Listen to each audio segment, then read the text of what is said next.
The topic is drug prevention, grants, and business, and we're talking to Ms. Greenlee and Ms. Fletcher.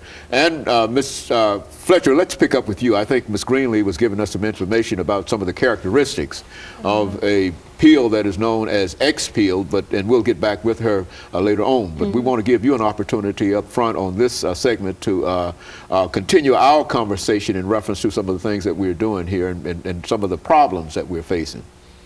Well, I think a great deal, just as Clemmy has talked about, we need to talk more about the issues that our young people face and actually give them a voice, instead of always talking at them, talk to them, talk with them, having those conversations that they're letting us know the things that impact them. It's like getting to the root of what the things that they may be facing. Sometimes we can think that economic issues are up here, but in reality we don't know from a day-to-day basis how it makes a young person feel and how it impacts their emotions and things of that nature. So a lot of what we do and a lot of what we talk about even in joining forces is to not just talk about what's happening and what's going wrong, but actually giving them an opportunity to help with the solutions.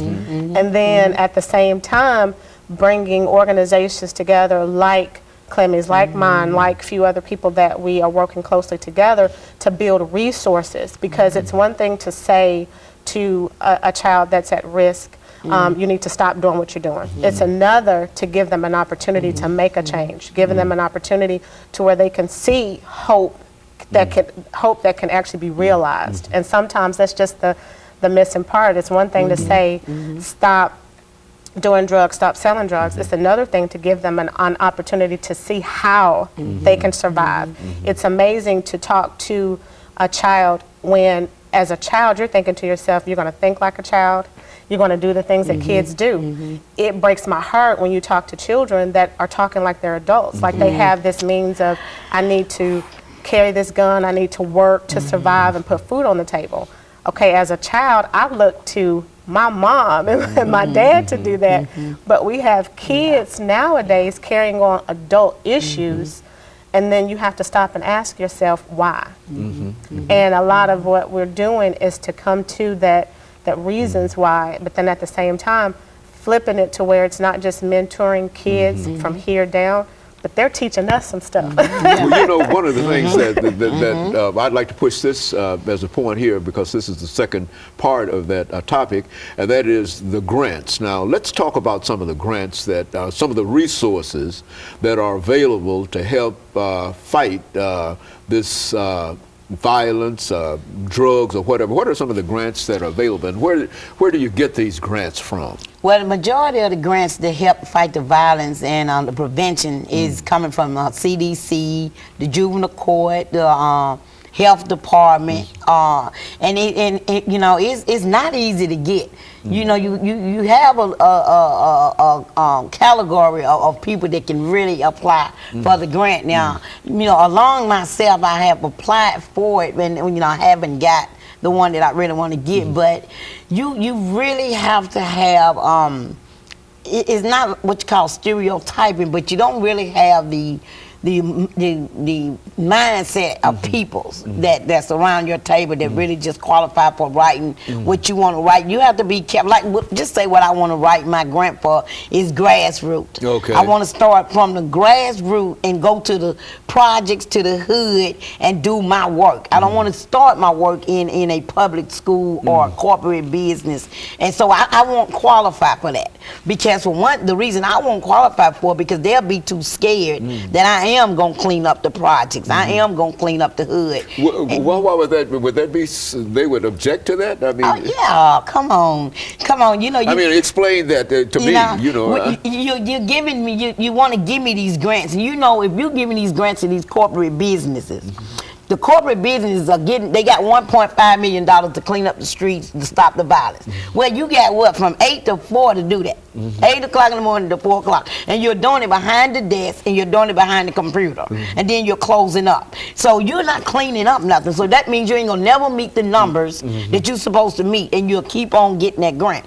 You get that grant to me, then I'm cleaning up the streets 24/7. Well, then I done cleaned up the streets in 6 months. Now you're not gonna give me that grant back because now I done stopped the system's money. I done stopped the government's money that they're putting behind. Because wait a minute, she actually cleaned up the street for real. She actually came into school and cleaned it up for real. Now we can't give her that grant, but you're gonna keep giving it to the corporate business because you know they can't. They're not even finna come to the hood.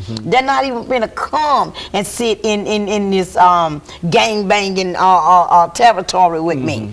But you just got this $1 million grant.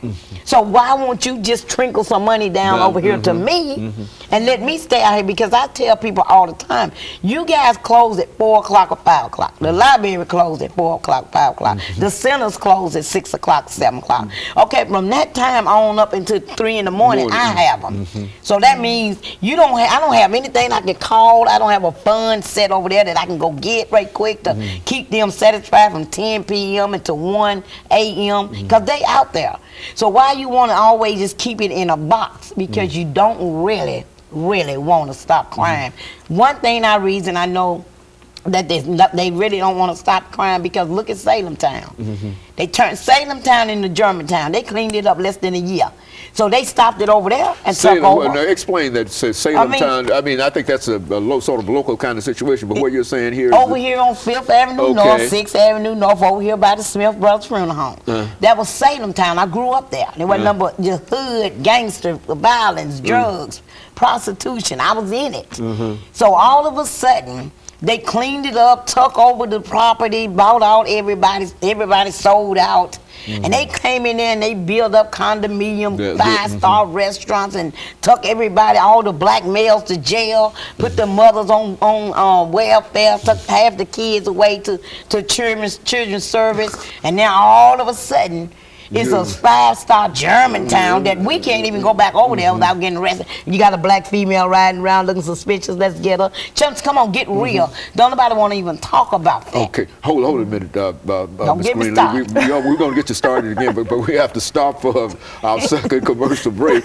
But yeah, we want to get you started. We want to continue this, and we're going to stop for this second commercial break, and we'll come back. But that's almost amazing because I know of that transformation and I know of the new facilities that are going up there. But what you're saying here is that when it was Salem Town, there was a different attitude that the government took toward it, and now since it's Germantown, with all of the 5-star hotels.